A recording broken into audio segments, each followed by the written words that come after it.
They create money out of nothing. What a scam. They have so much money, they don't care about money. All they care about is power. All they care about is being able to control the political situation so it goes their way.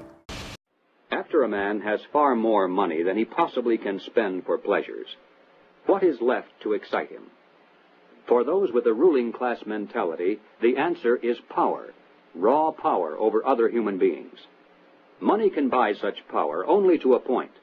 Beyond that, politics is the sport, and world politics is the ultimate game.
On the outskirts of the national capital today, black limousines with darkened windows converged on a hotel where private security guards imposed ironclad control.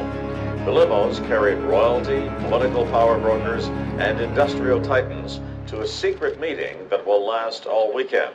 It's known as the Bilderberg Group. Could their objective be world domination?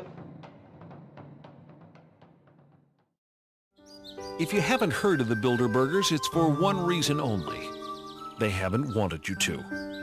At their annual closed-door meetings, no outsiders are allowed even close to the building. Here are gathered the most powerful individuals of the Western world, united regularly at club meetings. Yet nothing is reported by the New York Times, the Washington Post, or the LA Times. What really fascinates me is the complete blackout in the American press.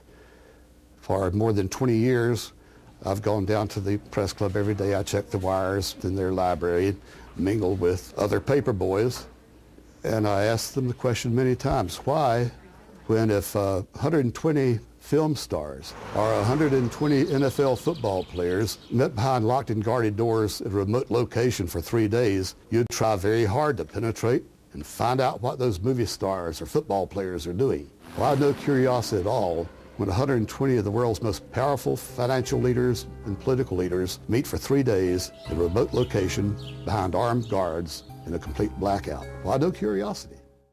The people who call conspiracy theorists are not the conspiracy theorists themselves. We're talking about facts here. The Bilderberg Group does exist. The Federal Reserve does exist. The people who are members of the Bilderberg Group are also the people who do control the Federal Reserve. These are all facts.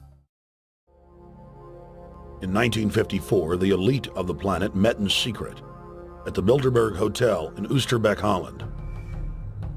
The Bilderberg Group would later admit that their mission was the formation of the EU. Once the EU was established, under the guise of trade deals, a North American Union and Asian Union would be formed. The three interlocking superstates form the core of the global government, while the United Nations would serve as a world regulatory and enforcement body over the Third World subregions. The Bilderberg Group consists of the heads of all of the managing roundtable groups that steer individual countries. Picture the elite power structure of the world as a giant pyramid, with only the elite of the elite at the tip top of the capstone. The group has been so secretive that until the mid-1980s, the controlled corporate media denied its existence. Into the late 1990s, coverage only consisted of rare one-line mentions.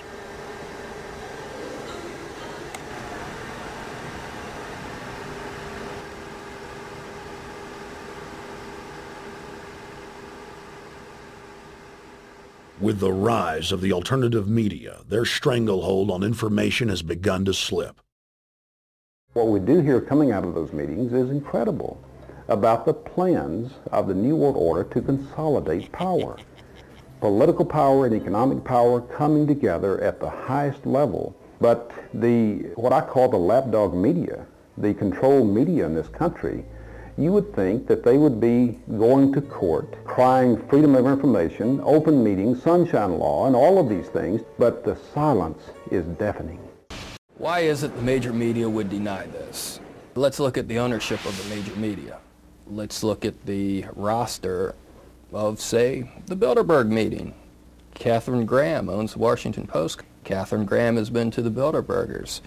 Conrad Black, one of the largest media barons in Canada and Europe, has not only been to these meetings, but he has hosted the meeting just a few years ago. Every year they meet in secret, and there is an absolute news blackout. There is never anything reported in any of those papers. David Rockefeller himself thanked the media for keeping this all hushed up.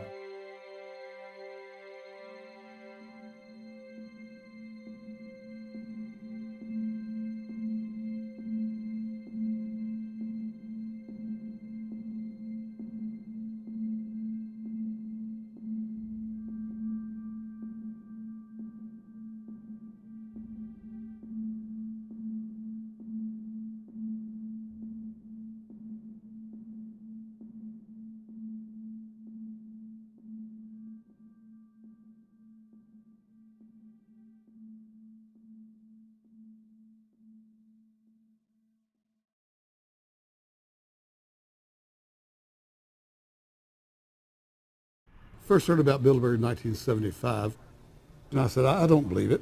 That's not possible. Who in hell's Bilderberg? I spent 20 happy years with metropolitan newspapers. All the wires are clicking at my ear.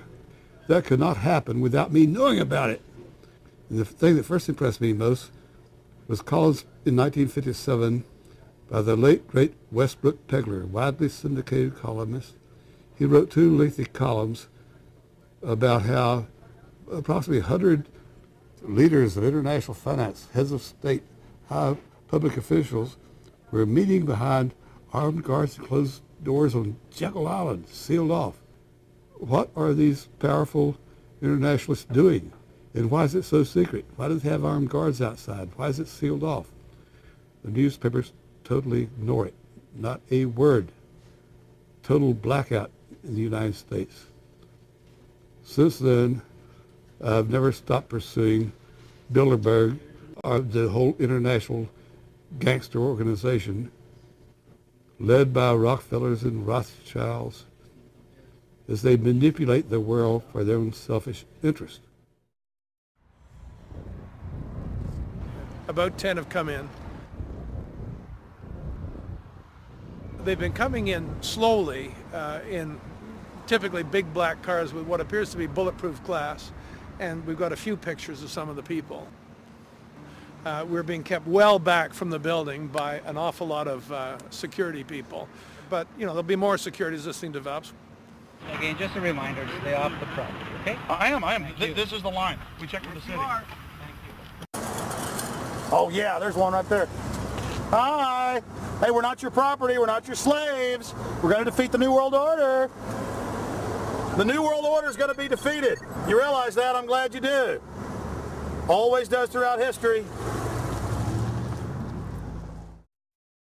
Now, I think what is very difficult for most people to understand